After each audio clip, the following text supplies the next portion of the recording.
Well, today, that feeling, that's exactly our starting point. We are diving deep into the world of renewed electronics. And we're using a really specific example, the Amazon product page for the Lenovo 11.6-inch 300e Chromebook.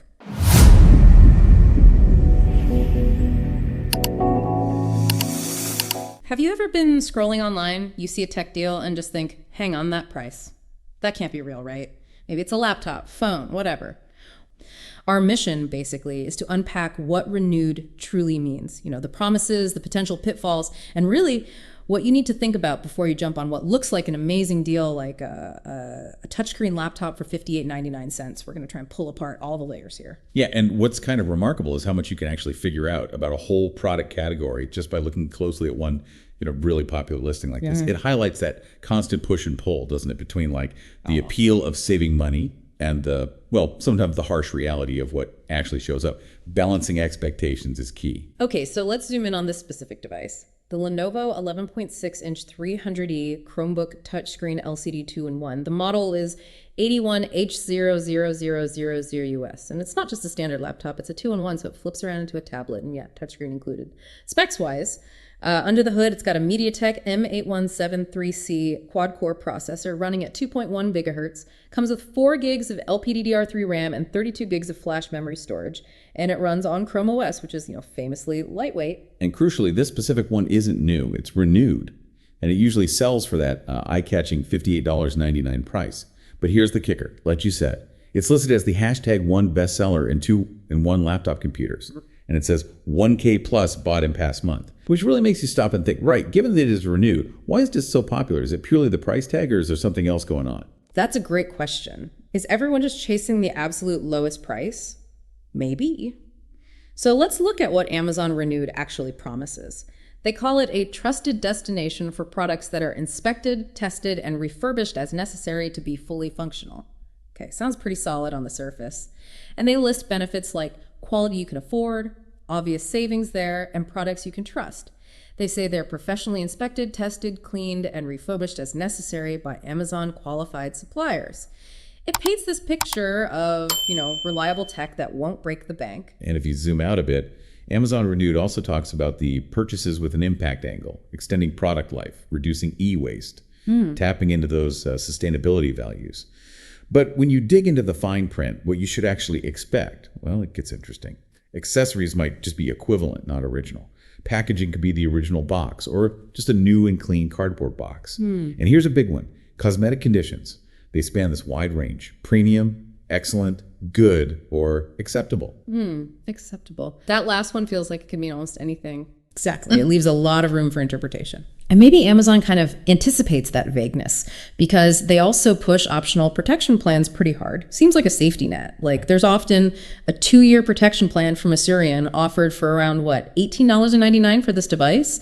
And this plan, it seems quite thorough for one gadget. It covers accidental damage, drops, spills, broken bits right from day one. Plus it handles malfunctions after the original warranty runs out, which is usually a year. You get 24/7 support. Claims are supposed to be easy, usually an e-gift card or repair, maybe replacement. You just have to buy it with the laptop or within 30 days after. Which brings up a really important point. Why offer such a robust single device plan? And maybe even more telling, why offer an even broader multi-device plan alongside it, specifically for renewed items?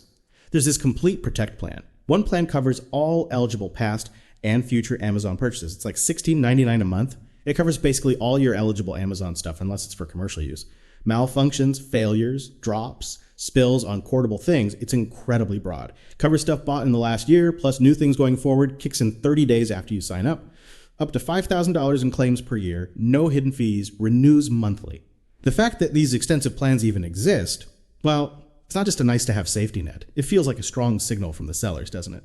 It suggests that Renewed inherently carries a higher risk, and that pushes the true cost potentially way beyond that initial low price. Absolutely. It starts to feel less like an option and more like, maybe something you really need if you want actual peace of mind. But the real story, the core of this deep dive into Renewed, isn't just what Amazon says. It's what customers are actually experiencing.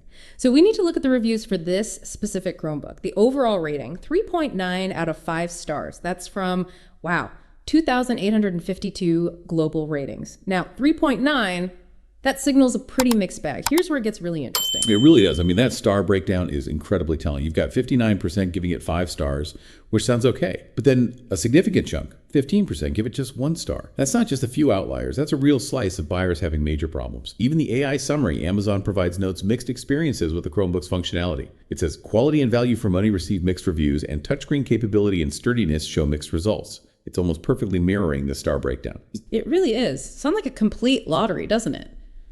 Okay, let's dig into those specific feedback categories. First up, functionality and performance. On one hand, you get people saying it's a solid little machine that gets the job done. They praise its great performance of a bargain price, call it decently fast, and say the speed is as expected. Clearly, they're happy campers. But then the complete opposite. People recording it won't power on, sometimes it freezes up, the trackpad is wonky, and it's simply not quick. One person specifically said, "My computer simply stopped working after just a couple of weeks." I mean, talk about a roll of the dice. Wow, that's stark. Right. Then there's quality and condition. Some positive mentions like nice and in perfect condition or excellent condition. That's what you hope for. But the negative side, oof, computer arrived dirty, big marks on it, and is all scuffed up. Clear signs of wear and tear, minor scratches. Even if you expect some signs of use, dirty and big marks sounds like more than just minor wear. It's variable. Yeah, minor can mean very different things to different people, and apparently to different refurbishers too. Exactly. Now, value for money.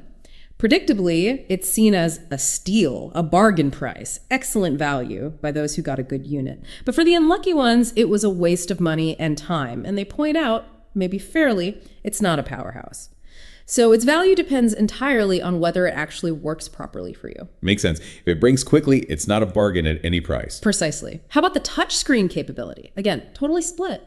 Some found the touchscreen was perfect for games or just works well. Great. Others, experiences like the touchscreen is insensitive, it doesn't work at all, or it just started acting out. How can the same feature be perfect for one person and useless for another on the same renewed model? It points to inconsistencies in the testing or refurbishment process itself, perhaps. Must be.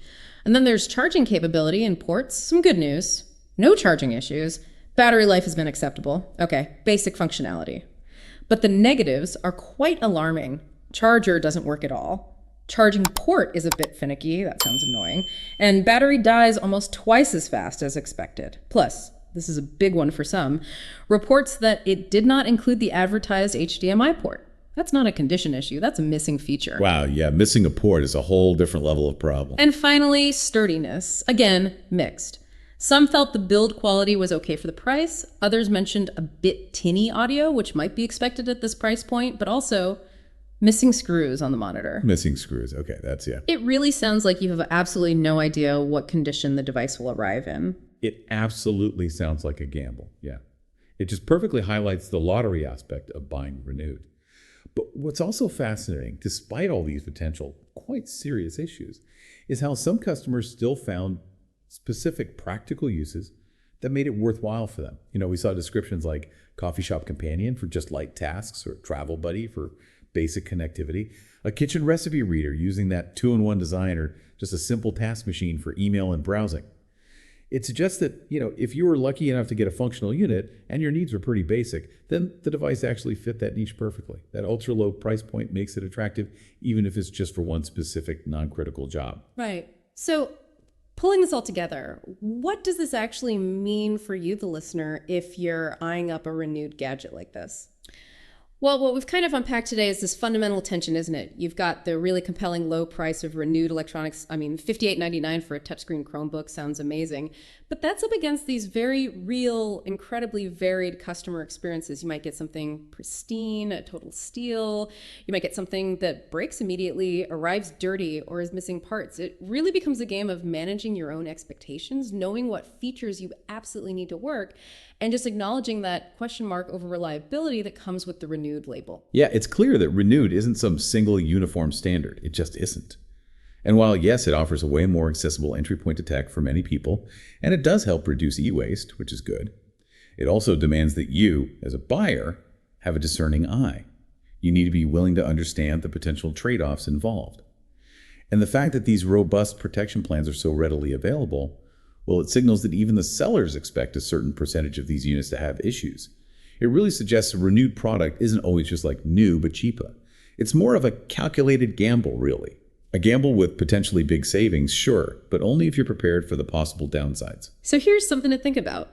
Considering just how widely these customer experiences vary, and with these detailed protection plans almost feeling like a hidden cost or a necessity, how might your purchasing choices and the feedback you give shape the future of consumer trust in this whole renewed market? Is that super low price tag really the full cost you pay, or is there an unseen premium hidden in the risk, the time, and maybe the potential frustration involved?